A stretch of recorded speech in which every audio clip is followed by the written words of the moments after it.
ছোলা মাখা খেয়ে ডাকাত কালীবাড়ি থেকে বেরিয়ে পড়েছি আমরা মারোয়ারি চটির উদ্দেশ্যে। যেতে যেতে কি সুন্দর একটা জিনিস দেখতে পেয়েছি। কেউ বলতে পারবে এগুলো কি? আমি এখানে সবাইকে জিজ্ঞেস করছিলাম ওইগুলো কি, কেউ বলতে পারবে? ওরা সবাই না করে দিল, কেউই বুঝতে পারছিল না প্রথমে সত্যিই বোঝা যাচ্ছিল না, মনে হচ্ছিল গাছের মধ্যে ফুল, কিন্তু না, ওগুলো ফুল ছিল না, ওগুলো ছিল পাখি। সুন্দর লাগছে তাই না? সামনে থেকে দেখতে আরো বেশি সুন্দর লাগছিল। শ্রাবণের সোমবারেতে শিব মন্দিরে যাব, কাশীনাথ করলে কৃপা, হাতে হাতে ফলটা পাবো, বলে বাবা পার করেগা বল, যাব চল তারকেশ্বর চল। আষাঢ় গেল শ্রাবণ এলো রে, যাব চল ঢালতে যাব জল, কাঁধে নিয়ে গঙ্গা জল, যাব চল তারকেশ্বর চল। বাবা আমার ত্রিশূলধারী মহাকালে জগতে, অনাথের নাথ যে তিনি, খুশি ফুল বেল পাতাতে, যাব চলে শেওড়া ফুলি রে, সেখানে জল ভরিব চল। আষাঢ় গেল শ্রাবণ এলো রে, যাব চল ঢালতে যাব জল, কাঁধে নিয়ে গঙ্গা জল, যাব চল তারকেশ্বর চল। झिपकी झिपकी जल पड़ेगा भोले बाबा पार करेगा, झिपकी झिपकी जल पड़ेगा भोले बाबा पार करेगा, सबाई मुखे बम भोले बम बल, जाबो चल तारकेश्वर चल। ফাইনালি আমরা পৌঁছে গেছি মারোয়ারি চটি। আর আমার ভাই তো অনেক কষ্টে ওইখানে পৌঁছেছে, মানে এতটাই কষ্ট হচ্ছিল যে ও কিছুটা যাচ্ছে আর এরকম বসে পড়ছে। তারপরে আমরা দেখো এই যে এইখানে বাগটা রেখে দিলাম, আর আমার বাগটা না দীপ অনেকটাই টেনে দিয়েছে এবার। দীপের ঘরটা ছিল আমার হাতে, ঘটের এই ছিক্কা বলে যেটা, সেটাই দেখো আমার হাতের অবস্থা কিরকম হয়ে গেছে। যাই হোক, তারপরে আমরা এখানে এসে একটু রেস্ট নিলাম, আর বেশিক্ষণ রেস্ট নিতে পারিনি, তার কারণ আমাদের গাড়ির কেউ হাঁটবে না বলে দিয়েছিল। আমিও পুরোটা একা একা হেঁটে যাওয়ার রিস্ক পাচ্ছিলাম না, কারণ মারোয়ারি চটি পর্যন্ত হাঁটার লোক পেলেও মারোয়ারি চটি থেকে লোকনাথ মন্দির পর্যন্ত হেঁটে যাওয়ার লোক খুব কমই পাওয়া যায়। আর ওই রাস্তাটাই সব থেকে খারাপ এবং খুব অন্ধকার রাস্তা, যার জন্য আমি একা যাওয়ার রিস্ক পাচ্ছিলাম না। তখন আমি ভাবছিলাম যে একা একা কি করে হেঁটে যাব।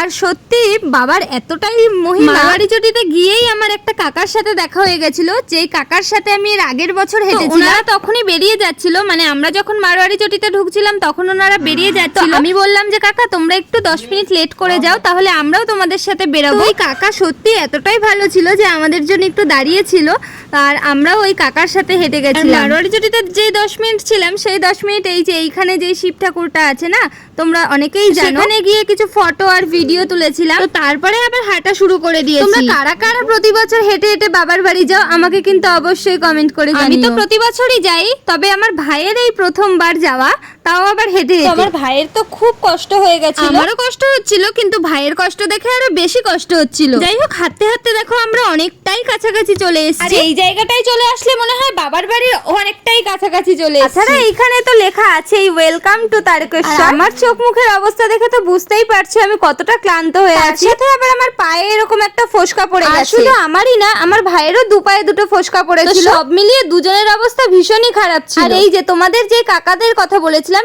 এই কাকারাই সেই কাকা ছিল। ফাইনালি আমরা পৌঁছে গেছি লোকনাথ মন্দির। সেখানে আমরা ভোর 4টে নাগাদ পৌঁছে গেছিলাম, কিন্তু লোকনাথ মন্দিরের গেট তখনও না খোলায় আমরা একটু এখানে বসেছিলাম। আর আমার ভাইয়ের ফোসকাগুলোকে দেখছিল।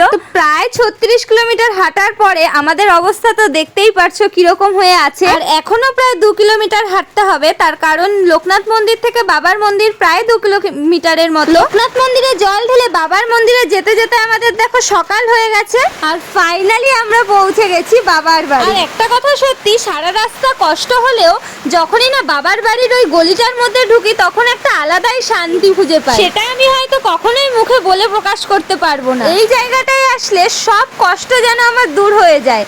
আর শুধু আমারই না, আমার মনে হয় প্রতিটা মানুষেরই তাই। হোক, আমরা তো বাবার বাড়ি পৌঁছে গেছি, তো চলো আমরা একটু বাবার মাথায় জল ঢেলে আসি, তারপরে আবার তোমাদের সাথে কথা হচ্ছে। মন্দিরের ওখানে তখন প্রচুর ভিড় থাকায় আমরা যেই রুম ভাড়া নিয়েছিলাম, তো সেই রুমে চলে এসেছিলাম। সেখানে এসে আমি প্রায় 2 ঘন্টার মতো রেস্ট নিয়েছিলাম। চলো এবার গিয়ে বাবার মাথায় জল ঢেলে আসি, দেন তারপরে আবার তোমাদের সাথে কথা হচ্ছে।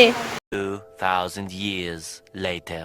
জল ঢালা কমপ্লিট হয়ে যাওয়ার পরে আমি আবার তোমাদের একটু মন্দিরটা ঘুরে দেখাই, চলো। প্রথমেই দেখাই এই জায়গাটা, এখানে হচ্ছে ষাঁড়ের মাথায় সবাই জল ঢালে। বাবার মাথায় জল ঢালার পরে ষাঁড়ের মাথায় জল ঢালতে কিন্তু কেউ ভুলো না। পেছনেই আছে এই যে এতগুলো ঘন্টা, তো সবাই জল ঢেলে আসার পরে এই ঘন্টাগুলো বাজায়। আমরাও কিন্তু বাজিয়েছিলাম, কিন্তু জল ঢালার ওখানে যেহেতু ফোন নিয়ে যাওয়ার অ্যালাউ নেই, তাই সেই ভিডিওগুলো তোমাদের সাথে শেয়ার করতে পারি। যখন ভিডিওটা করছিলাম তখন বাবার আরতি চলছিল, তাই ওই দাদাটা দেখো আমাকে ভিডিও করতে মানা করছিল, তবুও আমি তোমাদের দেখাবো বলে লুকিয়ে লুকিয়ে ভিডিওটা করেছি। ওই যে বাবার মেন মন্দির, ওখানেই সবাই জল ঢালছে। চলো ভিডিওটা শেষ করার আগে সবাই মিলে একবার বলি হর হর মহাদেব। তো আজকের ভিডিওটা এই পর্যন্তই, দেখা হবে নেক্সট ভিডিওতে।